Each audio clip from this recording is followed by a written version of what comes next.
Welcome to my channel অনুভূতি। নিশা ইসলাম বলছিলাম। সবাই কেমন আছেন? আশা করি সবাই ভালো আছেন। আজকে আমি রান্না করব একটা ডেজার্ট আইটেম। আজকে আমি ফিরনি রান্না করব। তার জন্য আমি প্যানটা আগেই চুলোয় বসিয়ে নিয়েছি।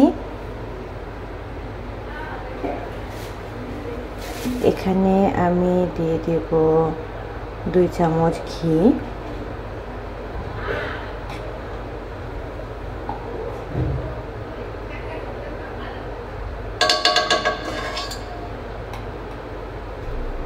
দিয়ে দিলাম 2টা এলাচ, 2টা দারচিনি। এর সাথে এটা একটু ভেজে নেব। আসলে খুব অবাক হবে যে ফিরনির মধ্যে আবার ঘি কে দেয়। আসলে এটা অবাক হওয়ার কিছু নেই। আমরা যে কোনো ডেজার্ট আইটেমে ঘি দিয়ে প্রথম এটাকে জাস্ট একটু ভেজে নেই, কারণ অ্যারোমাটা খুব সুন্দর আসে। এটা বললে আসলে কেউ বুঝবে না, যখন বাসায় ট্রাই করবে তখন সবাই বুঝতে পারবে আমি কেন আগে ঘিয়ের মধ্যে গরম মশলাটা দিয়ে নিলাম। ফিরনির জন্য পোলাও চালটা আমি আগে ভিজিয়ে রেখেছিলাম আর ব্লেন্ডারে জাস্ট একটুখানি ব্লেন্ড করে নিয়েছি। এখন আমি ঘিয়ের মধ্যে দিয়ে দিব এবং ঘিয়ের সাথে আমি চালটা জাস্ট সামান্য একটু ভেজে নেব। ঘিয়ের সাথে চালটা আমি মিক্সড করে নিয়েছি এবং লিকুইড মিল্কটা আমি আগে থেকে জাল করে নিয়েছিলাম।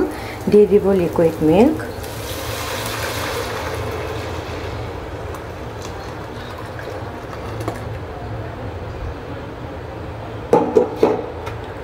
এবং এটাকে আমি ভালো করে মিক্স করে নেব। ফিরনিটা আমি জাল করে নিচ্ছি। আমি এখনও চিনি দিইনি, কারণ চালটা এখনও গলে আসেনি। চালটা গললে আমি চিনি দিয়ে দেব। দিয়ে দিলাম বাদাম কুচি, দিয়ে দিলাম পাউডার দুধ। আবারও আমি কিছুক্ষণ জাল করে নেব, সব কিছু মিক্স করে নেব।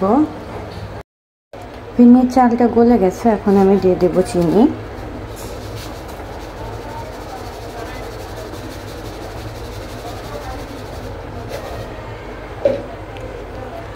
মিক্স করে নিব। তারপর আমি একটু টেস্ট করে নিব, যদি প্রয়োজন হয় তাহলে আরও দিয়ে দিব চিনি। আমার ফিরনি হয়ে গেছে, আমার ফিরনি অলমোস্ট ডান। এখন আমি এটাকে নামিয়ে ঠান্ডা করে নেব, দেন কিশমিশ দিব, কারণ গরমটাতে কিশমিশ দেওয়া যায় না। খুব সুন্দর একটা অ্যারোমা এসেছে। সবার মনে প্রশ্ন হতে পারে কেন ঘি দিলাম। ঘি দেওয়ার জন্য অ্যারোমাটা সুন্দর হয়েছে এবং কালারটা খুব সুন্দর আসছে। এ পর্যন্তই। সবাই ভালো থাকবেন, সুস্থ থাকবেন এবং অবশ্যই আমার চ্যানেলটা সাবস্ক্রাইব করে দেবেন। আল্লাহ হাফেজ।